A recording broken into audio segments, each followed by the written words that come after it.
दोस्तों आज की वीडियो में हम सीखेंगे टेली प्राइम सॉफ्टवेयर में बैंक ट्रांजैक्शन से रिलेटेड एंट्री करना।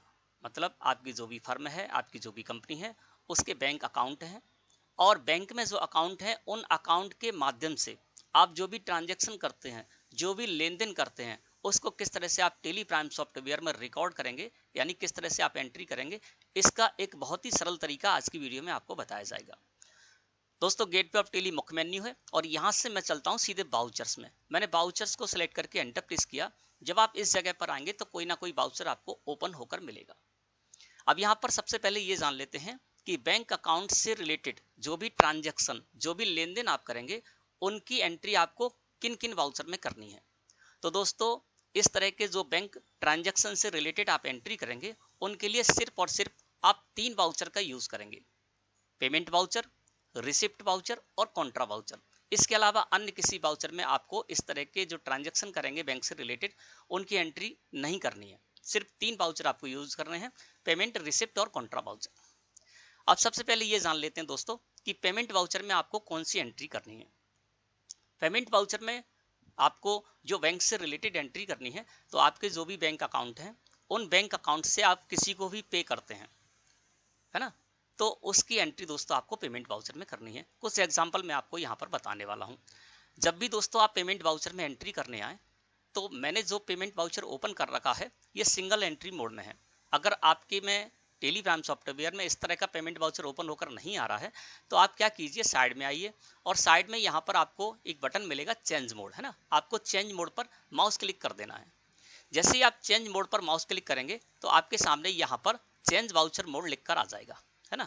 इस जगह पे आपको सिंगल एंट्री को सिलेक्ट करके और एंटर प्रेस करना है, तो आपका भी पेमेंट वाउचर इस तरह से सिंगल एंट्री मोड में ओपन होकर आ जाएगा। इसी तरह से आप रिसिप्ट और कॉन्ट्रा वाउचर को भी इसी तरह से सिंगल एंट्री मोड में ओपन कर सकते हैं। मैं आपको सिंगल एंट्री मोड में ही एंट्री करके बताऊंगा कि क्योंकि ये जो तरीका है बहुत ही शानदार तरीका है, बहुत ही सरल तरीका है। इसमें आप कभी भी कंफ्यूज नहीं होंगे, है ना, और बहुत ही आसानी से एंट्री कर पाएंगे। तो पेमेंट वाउचर को मैंने यहाँ पर सिंगल एंट्री मोड में कर रखा है। अब दोस्तों आपको जो भी पेमेंट आप करने जा रहे हैं, तो आप जिस भी बैंक अकाउंट से पेमेंट करने जा रहे हैं, उसके लेजर को आपको हमेशा अकाउंट में रखना है। क्या करना है, पेमेंट वाउचर से आप जो भी बैंक ट्रांजैक्शन करने जा रहे हैं, है ना, तो उसकी जब पेमेंट वाउचर में एंट्री करने जा रहे हैं, तो अकाउंट में हमेशा हमेशा हमेशा आपको अपना जो भी बैंक अकाउंट है जिससे कि आप पेमेंट करने जा रहे हैं, उस बैंक अकाउंट का लेजर आपको हमेशा अकाउंट में लगाना है। अब मैं यहाँ पर state bank of India current account को ले लेता हूँ। F2 प्रेस करके मैं डेट बदल सकता हूँ, तो 1 मई मैं डेट कर देता हूँ। 1 मई में ये पेमेंट करने जा रहा हूँ, तो अकाउंट में मैंने क्या किया, स्टेट बैंक ऑफ इंडिया का करंट अकाउंट का जो लेजर था वो मैंने इस जगह पर लगा दिया। स्टेट बैंक ऑफ इंडिया में हमारे कंपनी का एक करंट अकाउंट है ना, उसी नेम से मैंने यहाँ पर लेजर क्रिएट कर रखा है। State bank of India current account का मैंने लेजर लगाया अकाउंट में, और पर्टिकुलर में दोस्तों आप जिसको भी पे करने जा रहे हैं उसका लेजर लगा दीजिए। तो यहाँ पर आपके जो भी सप्लायर हैं जिनसे कि आप उधार माल परचेज करते हैं, उनको जब पेमेंट करने जाते हैं तो उसकी एंट्री हम करने जा रहे हैं। तो यहाँ पर हमारी एक सप्लायर फर्म है गंगा ट्रेडर्स, जिनसे कि हमने उधार परचेज किया था, उनको हम अपनी state bank of India current account से 80,000 रुपये पे करने जा रहे हैं। तो पर्टिकुलर में मैं लगा दूंगा गंगा ट्रेडर्स का लेजर, यानी पर्टिकुलर में आपको हमेशा वो लेजर लगाना है जिसको कि आप पेमेंट करने जा रहे हैं। तो मैं गंगा ट्रेडर्स को पेमेंट करने जा रहा हूँ, तो मैंने पर्टिकुलर में गंगा ट्रेडर्स का लेजर लगा दिया और 80,000 रुपये मैं पेमेंट करने जा रहा हूँ। अमाउंट में दोस्तों मैंने 80,000 रुपये डाल दिए और मैंने एंटर प्रेस किया, फिर से एंटर प्रेस किया। अब दोस्तों यहाँ पर जब देखेंगे आप, तो इस तरह से बैंक लोकेशन की आपके सामने एक स्क्रीन आएगी ना। इसमें हमें क्या करना है कि हम जो भी ट्रांजैक्शन करने जा रहे हैं उससे रिलेटेड रिकॉर्ड हम इसमें रख सकते हैं। जैसे कि हमारा कर्सर है यहाँ पर ट्रांजैक्शन टाइप, तो यहाँ पर ट्रांजैक्शन टाइप में मैं चेक से पेमेंट करने जा रहा हूँ, तो मैं ट्रांजैक्शन टाइप में चेक रहने दूंगा। और चेक रहने के अलावा अमाउंट में 80,000 रुपये है। इंस्ट्रूमेंट नंबर में हमारा कर्सर है ना, तो इंस्ट्रूमेंट नंबर में हम चेक नंबर डाल सकते हैं, क्योंकि हमें चेक से जो पेमेंट करने जा रहे हैं, तो ट्रांजैक्शन टाइप में मैंने चेक रखा है। अब इंस्ट्रूमेंट नंबर में मैं डाल देता हूँ 01230, है ना, ये चेक नंबर हो गया। इससे कभी जरूरत पड़ेगी तो हम यहाँ से इस रिकॉर्ड को उठा सकते हैं ना। 1 मई इंस्ट्रूमेंट डेट है और फेवरिंग नेम गंगा ट्रेडर्स को मैं यहाँ पर देने जा रहा हूँ, तो वो मैंने ऐसे कर दिया। तो यहाँ पर आप क्या कर सकते हैं, बैंक लोकेशन में आकर आप जो भी बैंक से रिलेटेड ट्रांजैक्शन करने जा रहे हैं, चाहे पेमेंट वाउचर में जाएं, चाहे रिसिप्ट वाउचर में, चाहे कॉन्ट्रा वाउचर में, इस तरह से आप इसकी रिकॉर्ड रख सकते हैं ना। अब मैं इसको कर लेता हूँ सेव, और सेव करने से पहले नरेशन में हमारा कर्सर आएगा, है ना। तो इस ट्रांजैक्शन से रिलेटेड कोई टिप्पणी आपको लिखना है तो आप नरेशन में लिख सकते हैं ना, और मैं इसको कर लेता हूँ एक्सेप्ट। तो पहली एंट्री कौन सी हुई, जो भी आपके सप्लायर पार्टी हैं उनको जो भी आप पेमेंट करने जाएंगे उसकी एंट्री दोस्तों आपको पेमेंट वाउचर में करनी है। अब ये चेक के द्वारा मैंने पेमेंट किया है ना। इसी तरह से आप यदि एनईएफटी, आरटीजीएस, इलेक्ट्रॉनिक वे में या अन्य किसी वे में पेमेंट करना चाहते हैं तो उसका भी आप रिकॉर्ड रख सकते हैं। अगली एंट्री हम यही ले लेते हैं। डेट मानते हैं 1 मई है, और यहाँ पर अकाउंट में हमेशा अपना बैंक अकाउंट का लेजर लगाना है। तो state bank of India current account का मैंने लेजर लगा दिया। पर्टिकुलर में मैं गंगा ट्रेडर्स को ही एक और पेमेंट करने जा रहा हूँ 1 मई में, ठीक है ना। और ये पेमेंट मैं करने जा रहा हूँ 1,20,000 रुपये। तो यहाँ पर मैंने अमाउंट में 1,20,000 रुपये डाल दिया, एंटर प्रेस किया, एंटर प्रेस किया। अब दोस्तों फिर हम आ गए बैंक अलोकेशन में।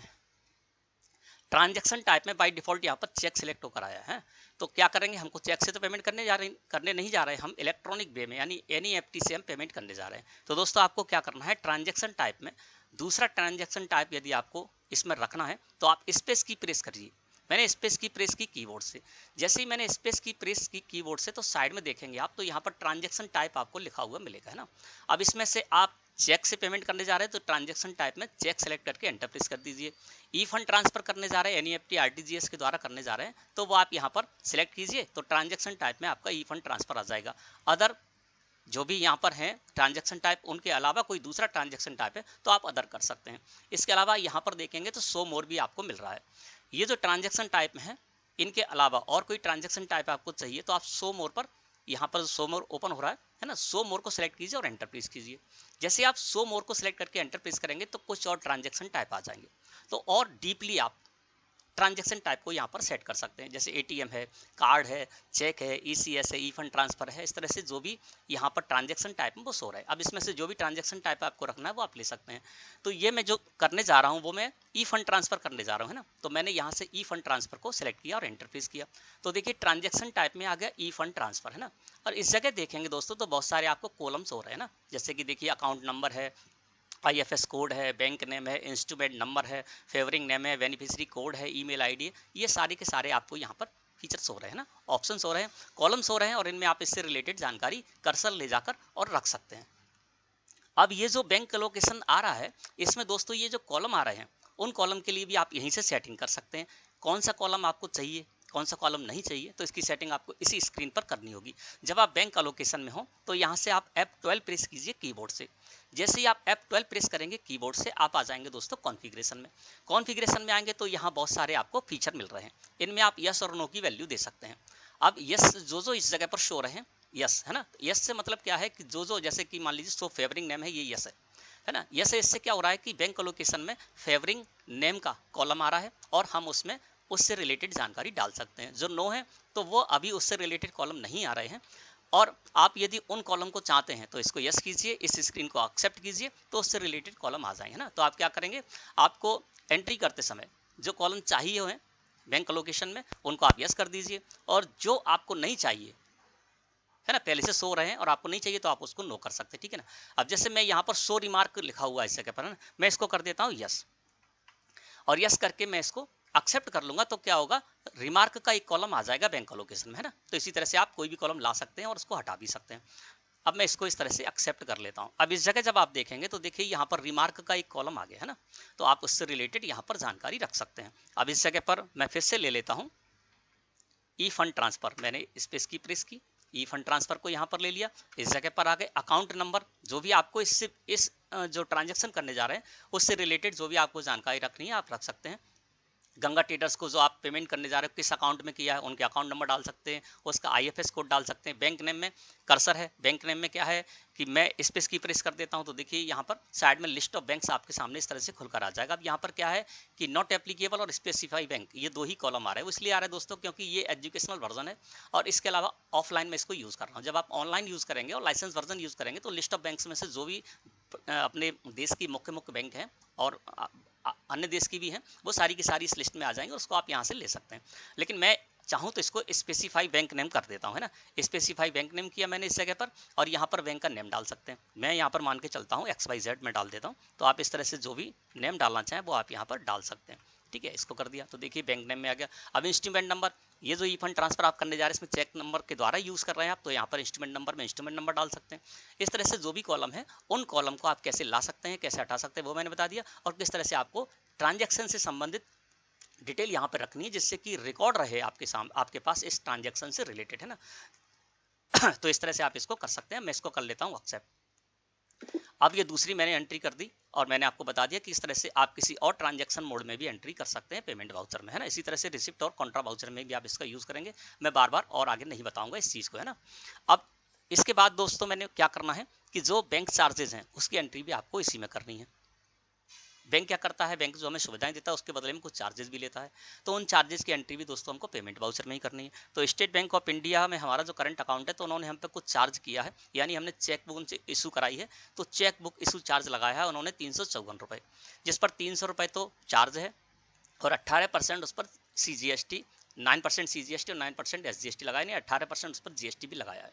तो यदि आप जो भी बैंक आप पे सर्विस चार्ज लगाती है उस पर वो GST जो आपसे लेती है उसकी आप इनपुट टैक्स क्रेडिट क्लेम कर सकते हैं, ठीक है ना। तो वो मैं क्लेम करूंगा, तो इस तरह से मैं उसको बैंक चार्जेस की जो भी एंट्री होंगी वो आपको पेमेंट वाउचर में ही करनी है ना। बैंक जो भी चार्ज लगाएगा उसकी एंट्री आपको पेमेंट वाउचर में ही करनी है, जैसे कैश हैंडलिंग चार्जेस है, SMS चार्ज है, चेक बुक इशू चार्ज है, इस तरह के कई चार्ज बैंक हम पे चार्ज करता है, ठीक है ना। तो यहाँ पर मैं बैंक चार्जेस ले लेता हूँ। अब बैंक चार्जेस के माना जो लेजर बनाया है वो बैंक चार्जेस @ 18% GST बनाया है, इस पर 18% मैंने GST सेट कर रखा है, ठीक है ना। अब यहाँ पर मैं 300 रुपये तो इसमें डाल दूंगा, इसके बाद CGST में डालूंगा 27 रुपये और SGST में भी करूंगा 27 रुपये, है ना, क्योंकि 300 रुपये तो बैंक ने चार्ज किया और उस पर 9% CGST और SGST लगाया, तो वो मैं इस तरह से इसको कर लूंगा। इस तरह से दोस्तों आपको क्या करना है, बैंक से रिलेटेड जो बैंक हम पे चार्ज लगाता है उसकी एंट्री भी आपको पेमेंट वाउचर में इस तरह से करनी है। इसके अलावा मैं state bank of India current account फिर से ले लेता हूँ। बैंक चार्जेस, अब कुछ बैंक चार्जेस ऐसे होते हैं, छोटे छोटे चार्जेस होते हैं, उन पर हम GST नहीं क्लेम करते हैं, तो उस तरह से भी आप कर सकते हैं। जैसे कि हमने कोई NEFT RTGS किया, उस पर उन्होंने 5 रुपये 90 पैसे लगाए, तब 5 रुपये तो उनका चार्ज हो गया, 90 पैसे उस पर हो गया GST। अब इतने छोटे अमाउंट को हम क्या क्लेम करें, है ना। तो इस तरह से हम क्या करेंगे, बैंक चार्जेस का जो लेजर बनाएंगे, ये वाला जो लेजर मैंने बनाया है इस पर GST को नॉट एप्लीकेबल किया है ना। तो मुझको GST जो है वो उसको मुझको ITC क्लेम नहीं करना है, तो हम सीधे सीधे मैं यहाँ पर 5 रुपये 90 पैसे डालूंगा और इस तरह से बैंक चार्जेस की एंट्री कर लूंगा, है ना। तो दोस्तों इस तरह से आपको बैंक चार्जेस जो भी लगाएगा उसकी एंट्री भी आपको पेमेंट वाउचर में ही करनी है। इसके अलावा आपके कोई एक्सपेंसेस हैं, है ना, जिनका भी आप पे करना चाहते हैं, तो फिर से मैं यहाँ पर state bank of India current account ले लेता हूँ और यहाँ पर इलेक्ट्रिसिटी बिल है ना, तो इलेक्ट्रिसिटी बिल एक्सपेंसेस के नाम से मैंने एक लेजर बना रखा है। अब इसको मैं पे करने जाता हूँ, मान के चलता हूँ 1450 रुपये, तो मैंने 1450 रुपये यहाँ पर डाले और इस तरह से इस एंट्री को कर लिया, है ना। अब ये क्या है कि जो एक्सपेंसेस हैं आपके, उन एक्सपेंसेस की भी जब आप पेमेंट करेंगे उन एक्सपेंसेस का, तो उसकी एंट्री भी दोस्तों आपको पेमेंट वाउचर में ही करनी है। तो ये भी मैंने एंट्री कर ली। इसके अलावा बैंक हम पे कुछ इंटरेस्ट भी चार्ज करता है, जैसे कि हमारा दूसरा जो बैंक अकाउंट है वो है लिमिट अकाउंट, है ना। IDBI में हमारा एक लिमिट अकाउंट है ना। अब लिमिट अकाउंट है तो इसमें क्या होता है, जो भी पैसा हम इसका यूज़ करते हैं उस पर हमको इंटरेस्ट भी देना होता है। तो जो भी आपके लिमिट अकाउंट है ना, इस तरह के जो भी अकाउंट है, OD अकाउंट, OCC अकाउंट, तो उन पर जब आप बैंक का जो इंटरेस्ट है वो पे करने जाते हैं तो उसकी एंट्री भी दोस्तों आपको पेमेंट वाउचर में ही करनी है। अब यहाँ पर हम पेमेंट वाउचर में ही है और अकाउंट में मैंने IDBI लिमिट अकाउंट लगा रखा है। मैंने आपको बताया था अकाउंट में हमेशा आपको अपने बैंक अकाउंट का लेजर ही लगाना है। अब पर्टिकुलर में क्या है कि हम इंटरेस्ट पे करने जा रहे हैं, तो यहाँ पर बैंक इंटरेस्ट का मैंने एक लेजर क्रिएट कर रखा है, ठीक है ना। तो यहाँ पर बैंक इंटरेस्ट का मुझे एक लेजर क्रिएट करना होगा ना, तो देखते हैं यहाँ पर मैंने बना रखा है या नहीं बना। चलिए बना लेते हैं, अल्ट के साथ C प्रेस किया और यहाँ पर मैं बना देता हूँ बैंक इंटरेस्ट, ठीक है ना। बैंक इंटरेस्ट मैंने यहाँ पर बना लिया। Bank interest indirect expenses group के अंदर रहेगा। Inventory values are affected no रहेगी। इस GST एप्लीकेबल, ये नॉट एप्लीकेबल रहेगा, तो इसको हम नॉट एप्लीकेबल कर देते हैं और इस तरह से दोस्तों हम इसको क्रिएट कर लेते हैं। अब जो देखिए बैंक इंटरेस्ट का मैंने लेजर क्रिएट कर लिया इनडायरेक्ट एक्सपेंसेस के अंतर्गत, और बैंक ने हमारा जो लिमिट अकाउंट है उस पर जो इंटरेस्ट लगाया है वो लगाया है 2590 रुपये, तो मैं इसको 2590 रुपये इस तरह से कर लूँगा और इस तरह से मैं इस एंट्री को भी कर लूँगा, है ना। ये एंट्री भी मैंने कर ली। इसके अलावा क्या, ड्राइंग की एंट्री भी आपको इसी में करनी है। कंपनी के ऑनर हैं और कंपनी के ऑनर अपने पर्सनल यूज़ के लिए कंपनी से जो भी पैसा निकालते हैं, कंपनी के बैंक अकाउंट से जो भी पैसा लेते हैं, वो एंट्री भी दोस्तों आपको, वो एंट्री ड्राइंग की कहलाती है, तो वो एंट्री भी आपको पेमेंट वाउचर में ही करनी है। अब state bank of India current account से हमारे जो कंपनी के ऑनर हैं उन्होंने 5000 रुपये निकाले, तो हम क्या करेंगे, यहाँ पर ड्राइंग अकाउंट लगाएंगे, है ना। ड्राइंग अकाउंट जो कि हमने कैपिटल अकाउंट के अंदर बनाया है, ड्राइंग अकाउंट मैंने इस जगह पर कर दिया। और मान के चलते हैं 25,000 रुपये उन्होंने निकाले हैं, तो 25,000 रुपये इस तरह से मैंने पेमेंट वाउचर में एंट्री कर ली। तो ड्राइंग की एंट्री आपको दोस्तों पेमेंट वाउचर में ही करनी है। इसके अलावा दोस्तों आपकी कंपनी ने जो भी लोन ले रखा है तो उस लोन की ईएमआई को पे करने जाएंगे, उस लोन पर जो इंटरेस्ट है उसको पे करने जाएंगे, तो उसकी एंट्री भी दोस्तों आपको पेमेंट वाउचर में ही करनी है। तो इस तरह से मैंने आपको बता दिया मोटे मोटे तौर पर कि आपको कौन कौन सी एंट्री पेमेंट वाउचर में करनी है। कहने का मतलब ये है कि आपके बैंक अकाउंट से जब भी पैसा किसी को पे किया जाएगा तो उसकी एंट्री दोस्तों आपको पेमेंट वाउचर में करनी है। कैसे करनी है कुछ एग्जाम्पल के द्वारा मैंने आपको बता दिया। अब बात करते हैं रिसिप्ट वाउचर की, है ना। 3 वाउचर में ही एंट्री होगी, पेमेंट, रिसिप्ट और कॉन्ट्रा। तो पेमेंट वाउचर मैंने जान लिया कि कौन कौन सी एंट्री हमको करनी है। अब मैं यहाँ से F6 प्रेस कर देता हूँ। रिसिप्ट वाउचर मैंने यहाँ पर ओपन कर लिया, F2 प्रेस करके जो भी डेट होगी वो अपडेट कर सकते हैं, ठीक है ना। अब इसमें रिसिप्ट वाउचर में सबसे पहली एंट्री जो होगी दोस्तों वो होगी कैपिटल रिसिप्ट की, यानी अमन ट्रेडर्स के जो ऑनर हैं उन्होंने क्या किया है कि जब ये कंपनी शुरू की, ये फर्म शुरू की, तो उन्होंने कैपिटल भी इसमें लगाया, क्योंकि कंपनी में जो व्यापारिक गतिविधियां हैं उनको चलाने के लिए पैसे की जरूरत पड़ती है। तो क्या होता है, कंपनी के ओनर पहली बार पैसा लगाते हैं इसमें, है ना, पूंजी लेकर आते हैं, तो उसकी एंट्री भी दोस्तों आपको रिसिप्ट वाउचर में करनी है, ठीक है ना। तो यहाँ पर अकाउंट में आपको क्या करना है, मैंने बताया समय हमेशा आपको अपना बैंक का लेजरी लगाना है। अब state bank of India current account में मैंने ये रिसीव किया तो मैंने लगा दिया अकाउंट में स्टेट बैंक ऑफ इंडिया, है ना। और यहाँ पर मैं लगाऊंगा कैपिटल अकाउंट, है ना, जो कि मैंने कैपिटल अकाउंट ग्रुप के अंदर बनाया है। अब कितना कैपिटल इन्होंने लेकर आए हैं, तो 5 लाख रुपए मान के चलता हूँ इन्होंने कैपिटल लगाई है अमन ट्रेडर्स अपनी फर्म, है ना। ये मैंने यहाँ पर कर दिया। और इस तरह से दोस्तों कैपिटल रिसीप्ट की एंट्री भी मैंने इस तरह से कर ली, जो कि आपको रिसिप्ट वाउचर में करनी है। इसके अलावा दोस्तों दूसरी एंट्री हम करते हैं कि हमारे जो भी डेटर्स हैं जिनको कि हम उधार माल बेचते हैं तो उनसे हमको पैसा भी प्राप्त होगा, रिसीव होगा, तो उसकी एंट्री भी हम इसी में करेंगे, रिसिप्ट वाउचर में ही करेंगे, है ना। अब मान के चलते हैं स्टेट बैंक ऑफ इंडिया का करंट अकाउंट है हमारा, और इसमें हमारी एक डेटर्स फर्म है दीपक ट्रेडर्स, है ना, जिसको कि हमने उधार माल सेल किया था। 1,35,400 रुपये का करंट बैलेंस हो रहा है। अब इनसे हमको 80,000 रुपये प्राप्त हुए, तो 80,000 रुपये मैंने इस जगह पर डाल दिए, है ना। State bank of India current account में इनसे 80,000 रुपये प्राप्त हुए, तो दीपक ट्रेडर्स मैंने लगा दिया पर्टिकुलर में। नियम वही चल रहा है, अकाउंट में हमेशा आपको अपना बैंक अकाउंट का लेजर लगाना है जिसमें कि आप रिसीव कर रहे हैं। तो हम state bank of India current account में रिसीव करने जा रहे हैं ये पैसा दीपक ट्रेडर्स का 80,000 रुपये। तो दीपक ट्रेडर्स मैंने पर्टिकुलर में उनका लेजर लगा दिया, 80,000 रुपये अमाउंट में रखा और एंटर प्रेस किया। एंटर प्रेस करते हुए इन्होंने हमको चेक दिया था, चेक मैंने यहाँ पर रख दिया, और जो चेक नंबर दिया था वो हम यहाँ पर डाल देते हैं। इस तरह से हम इस एंट्री को रिकॉर्ड करेंगे।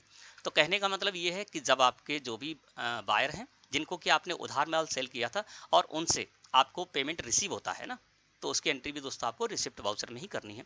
इसके अलावा दोस्तों इंटरेस्ट फ्रॉम बैंक की एंट्री भी आपको इसी में करनी है। जैसे क्या है कि अमन ट्रेडर्स जो हमारी फर्म है इसके जो ऑनर है उनका सेविंग अकाउंट है, तो उस सेविंग अकाउंट की मैं जो भी इनको इंटरेस्ट मिलेगा उसकी एंट्री भी हमको रिसिप्ट वाउचर में ही करनी है, क्योंकि हम अपनी फर्म में जो कंपनी के ऑनर हैं उनका जो बैंक अकाउंट उसको भी मेंटेन करते हैं। तो अकाउंट में मैं क्या करूंगा कि इनका जो अकाउंट है सेविंग अकाउंट, मैं इसको यहाँ पर ले लूंगा, है ना। तो इनका सेविंग अकाउंट का लेजर नहीं क्रिएट है, तो चलिए मैं आपको लेजर क्रिएट करके भी बता देता हूँ। यहाँ पर मान के चलते हैं कि पीएनबी में ही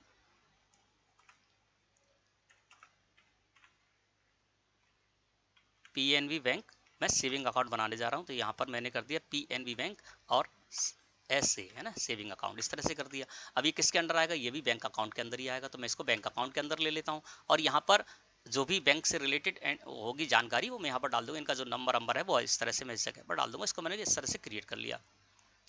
अब यहाँ पर क्या है कि जो हमने लेजर बनाया है वो उस लेजर को एक बात देखते हैं, इसमें मैंने थोड़ी गलती कर दी। ये जो लेजर बनेगा पीएनबी बैंक का सेविंग अकाउंट का जो लेजर है वो बैंक अकाउंट के अंदर ही बनेगा, तो इसको इस तरह से मैंने बना लिया, ठीक है।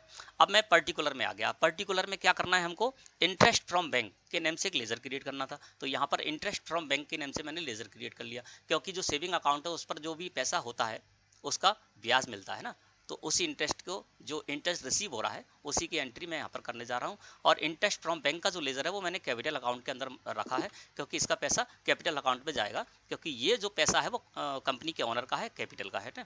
तो इंटरेस्ट फ्रॉम बैंक में मान लीजिए यहाँ पर इनको 870 रुपये इंटरेस्ट मिला, तो इसकी भी एंट्री दोस्तों हमको इसी में करनी है। यानी कंपनी के ओनर का जो अकाउंट है उसको भी मेंटेन करते हैं, और कंपनी के ओनर का जो सेविंग अकाउंट है उसमें जो भी इंटरेस्ट मिलेगा उनको उसकी एंट्री भी दोस्तों हमको रिसिप्ट वाउचर में ही करनी है। ये मैंने कुछ एग्जांपल दिए हैं। इसके अलावा आपको मोटे तौर पर ये समझना है कि जब भी कंपनी को पैसा रिसीव होगा बैंक अकाउंट में, तो उसकी एंट्री आपको रिसिप्ट वाउचर में ही करनी है। अकाउंट में आपको जिस भी बैंक अकाउंट में पैसा आ रहा है, रिसीव हो रहा है, उसको आपको अकाउंट में, उसका लेजर आपको अकाउंट में लगा देना है, और पर्टिकुलर में जिससे प्राप्त हो रहा है उसको आप पर्टिकुलर में उस लेजर को लगा दीजिए, है ना। तो रिसिप्ट वाउचर में भी एंट्री करना हमने सीख लिया। अब दोस्तों बात करते हैं कॉन्ट्रा वाउचर की। F4 प्रेस किया मैंने, हम आ गए कॉन्ट्रा वाउचर में। कॉन्ट्रा वाउचर में थोड़ा सा रूल आप समझ लें। इसमें आपको सिर्फ एक रूल ध्यान रखना है, इसमें 3 तरह की एंट्री जाएंगी। सबसे पहली दोस्तों जाएगी इसमें एंट्री कैश डिपॉजिट की, यानी कंपनी से कैश ले जाकर कंपनी के बैंक अकाउंट में जब डिपॉजिट किया जाएगा, जमा किया जाएगा, तो वो होगी कैश डिपॉजिट। फिर दूसरी एंट्री इसमें आप रिकॉर्ड करेंगे कैश विड्रॉल की, यानी कंपनी के बैंक अकाउंट से पैसा निकालकर कंपनी में लाया जाता है। कंपनी को जरूरत पड़ती है कैश की, तो वो क्या करता है, कंपनी के ही बैंक अकाउंट से पैसा निकालकर कंपनी में लाया जाता है, तो वो होती है कैश विड्रॉल। 2 एंट्री हो गई। तीसरी एंट्री इसमें जाएगी कंपनी के एक से अधिक बैंक अकाउंट है और उनमें आपस में जो ट्रांजैक्शन किया जा रहा है, ठीक है ना, उसकी एंट्री भी आपको कॉन्ट्रा वाउचर एंट्री में ही करनी है, कॉन्ट्रा वाउचर में ही उसकी एंट्री करनी है ना। तो इसमें थोड़ा सा रूल आपको ध्यान रखना है। अकाउंट पर्टिकुलर इसमें भी है, लेकिन इसमें आपको क्या करना है कि 2 लेजर्स होंगे जिनमें कि ट्रांजैक्शन हो रहा है, 2 लेजरों के बीच में ट्रांजैक्शन होगा, तो जिसका भी बैलेंस बढ़ेगा, इंक्रीज होगा, जो आप एंट्री करने जा रहे हैं उस एंट्री से जिस भी लेजर का बैलेंस इंक्रीज होगा, जिस भी लेजर का बैलेंस बढ़ेगा, उसको आपको हमेशा अकाउंट में रखना है, और जिस लेजर का जो बैलेंस है वो डिक्रीज होगा, कम होगा, उसको आपको पर्टिकुलर में रखना है। अब हम कैश डिपॉजिट करने जा रहे हैं, तो क्या हो रहा है कि कंपनी के कैश लेजर से हम कैश ले जाकर कंपनी के बैंक अकाउंट में जमा कर रहे हैं। तो इस ट्रांजैक्शन से क्या होगा, बैलेंस किसका बढ़ेगा, कंपनी के बैंक अकाउंट का बैलेंस बढ़ेगा। तो जिसका बैलेंस बढ़ना है उसको हमको अकाउंट में रखना है। तो यहाँ पर मैं state bank of India current account रख देता हूँ।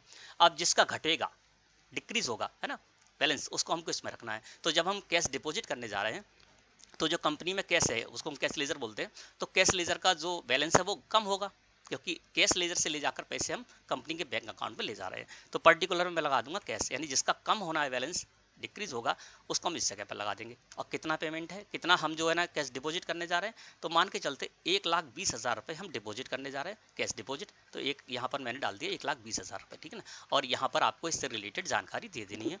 तो सबसे पहली एंट्री दोस्तों आपको इस तरह से करनी है, किसकी, कैश डिपॉजिट की। दूसरी एंट्री जाएगी कैश विड्रॉल की। अब जब कैश विड्रॉल कर रहे हैं, इसका मतलब क्या हुआ, कंपनी के बैंक अकाउंट से पैसा निकलकर कंपनी के कैश लेजर में आ रहा है, यानी कंपनी में आ रहा है। तो इसमें क्या होगा, ये जो ट्रांजैक्शन करेंगे इसमें किसका बढ़ेगा बैलेंस, कैश लेजर का बढ़ेगा। क्यों, क्योंकि कंपनी के बैंक अकाउंट से पैसा निकल रहा है और आ किस में रहा है, कंपनी के कैश लेजर में, है ना। तो कैश लेजर का जो है बैलेंस बढ़ेगा, इंक्रीज होगा, तो अकाउंट में हम लगाएंगे कैश का लेजर, ठीक है ना। क्या, हम कैश विड्रॉल करने जा रहे हैं। यहाँ पर मैं state bank of India current account का लेजर लगा देता हूँ। कितना, 45,000 रुपये में इसको मान के चलता हूँ, 45,000 रुपये मैं निकालने जा रहा हूँ। तो यहाँ पर चेक से विड्रॉल कर ले जाएंगे, आप चेक यहाँ पर डाल देंगे, चेक नंबर, इंस्ट्रूमेंट नंबर में चेक नंबर डाल देंगे। फेवरिंग नेम में सेल्फ है, अगर किसी का नेम देना है तो आप नेम भी यहाँ पर कर सकते हैं, है ना। कैश विड्रॉल करने जा रहे हैं, तो कैश विड्रॉल की एंट्री दोस्तों आपको ऐसे करनी है ना। दोनों ही एंट्री में हमने क्या किया, जो कैश डिपॉजिट की, कैश विड्रॉल की, उसमें सिर्फ छोटा सा नियम हमने याद रखा, अकाउंट में हमको कौन सा लेजर लगाना है, जिसका कि जो आप ट्रांजैक्शन करने जा रहे हो उस ट्रांजैक्शन से जिस लेजर का बैलेंस बढ़ेगा, है ना, इंक्रीज होगा, उसको अकाउंट में रखना है, और जिसका घटेगा, डिक्रीज होगा, उसको आपको पर्टिकुलर में रखना है। यही रूल हमको तीनों ही एंट्री में याद रखना है, ठीक है ना। कैश डिपॉजिट करें, कैश विड्रॉल करें, या कंपनी की एक बैंक अकाउंट से दूसरे अकाउंट में फंड को ट्रांसफर करें। अब क्या हुआ, यहाँ पर तीसरी एंट्री जानते हैं। यहाँ पर क्या है कि जो लिमिट अकाउंट है हमारा और एक स्टेट बैंक ऑफ इंडिया में करंट अकाउंट है, दोनों अकाउंट मैंने अभी आपको दिखाए थे। अब इस जगह पर क्या हो रहा है कि जो हमारा स्टेट बैंक ऑफ इंडिया का करंट अकाउंट है उसमें हम पैसा लेने जा रहे हैं, किससे, लिमिट अकाउंट से, है ना। तो अब समझ लीजिए आप कि आप कौन सी एंट्री करने जा रहा हूं, यानी हमारा जो अकाउंट है, यहाँ पर देखिए, यहाँ पर जो हमारा अकाउंट है लिमिट अकाउंट है ना, आईडीबीआई बैंक में हमारा लिमिट अकाउंट है और स्टेट बैंक ऑफ इंडिया हमारा करंट अकाउंट है। तो हम क्या कर रहे हैं, आईडीबीआई में जो लिमिट अकाउंट है ना, उससे